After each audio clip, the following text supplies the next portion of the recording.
타임지가 선정한 20세기 가장 위대한 100인 지식인 가운데 한 명으로 뽑혔고요. 또 하버드 대학에서 선정한 20세기 가장 위대한 지식인 중에 한 명으로 뽑힌 사람이 있습니다. 쿠르드 괴델입니다. 수학자이고요, 논리학자이고 또 과학에도 상당한 많은 영향을 미쳤습니다.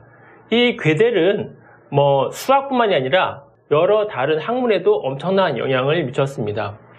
이 쿠르드 괴델은 일반 사람들이 보기엔 좀 난해한 어떤 수학적이고 논리학적인 기호를 가지고 크게 두 가지 논리를 펼칩니다. 하나는 제1 불안정성 정리가 있고요. 또 하나는 제2 불안정성 정리가 있습니다. 제1 불안정성 정리는 증명할 수도 없고 반증할 수도 없는 명제가 존재한다는 겁니다. 그러니까 어떤 명제가 참이에요. 분명히 참입니다. 그런데 그 참임을 완벽하게 증명할 수도 없고 그렇다고 그것이 틀렸다고도 반증할 수도 없는 그러한 명제가 존재한다는 겁니다.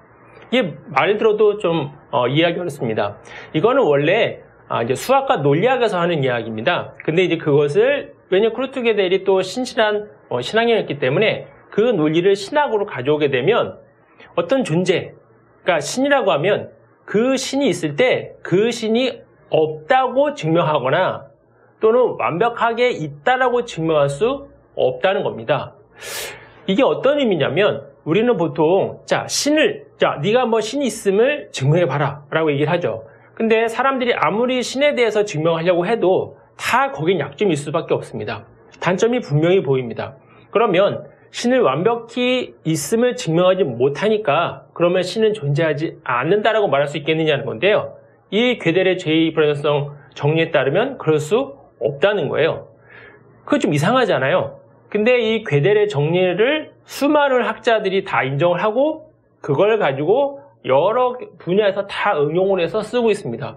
그러니 우리가 수학적이나 어떤 논리학적인 어떤 기호를 일단 익히거나 아니면 그 논리를 파악하기는 좀 어렵습니다.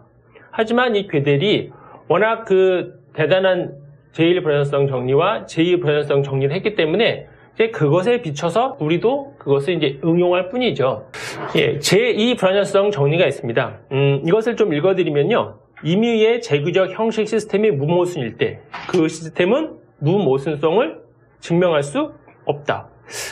제1 불안정성보다 더 헛갈리는 건데요. 이제 수학에도 적용할 수 있고 신학에도 적용할 수 있습니다. 신학에 적용한다고 하면 신학이 어떤 모순성을 갖지 않을 때 그것을 신학으로는 증명할 수 없다는 겁니다. 이런 이야기가 나온 배경이 있습니다. 뭐냐면 이 쿠르드 괴델이 20세기 초 사람인데요. 그때는 과학과 이성, 어떤 기술의 발전이 엄청나게 가파르게 발전할 때였습니다. 그러니까 엄청나게 발달하면서 사람들은 다 그렇지 과학이나 이성이 시간이 지나면 모든 것을 다 증명하고 다 밝혀줄 거라고 생각을 했습니다. 그런데 결정적으로 제2차 세계대전이 일어나죠. 이성의 시대, 기술의 시대가 오히려 엄청난 이 전 지구적인 재난을 초래하게 된 겁니다. 그러니 학자들이 정신이 번쩍 뜨인 거예요. 아니 우리가 엄청나게 많은 지식을 쌓는다 해도 결국은 도달할 수 없는 것이 있겠구나 하는 것이 나오게 되는 거죠. 제2 불안정성 정리에 따르면 사람이 아무리 많이 알려고 해도 어느 수준을 모른다는 겁니다. 자, 예를 들면 이런 겁니다. 철수는 아무리 밤에 새서 공부해도 90점밖에 맞을 수 없다라는 말이 있습니다. 그러면 거기서는 두 가지를 알 수 있습니다. 뭐냐면 철수가 아무리 공부를 열심히 해도 90점밖에 못 맞는다고 하는 것을 일단 알게 되죠. 또 하나 알게 되는 것은 그러면 90점보다 더 높은 점수가 있다는 것을 알게 되는 겁니다. 그러니까 우리가 신이라고 하면 우리가 신을 수없이 알려고 아무리 노력을 해도 어느 정도까지는 알 수밖에 없다는 거예요. 동시에 어느 정도밖에 모른다는 얘기는 그 이상의 지식이 있다는 겁니다.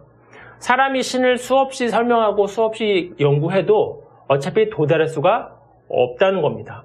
자, 우리가 커피를 마시면 이렇게 볼 수 있습니다. 이 컵 안에 커피가 있는데요. 이 커피를 사람들이 여러 가지로 묘사할 수 있습니다.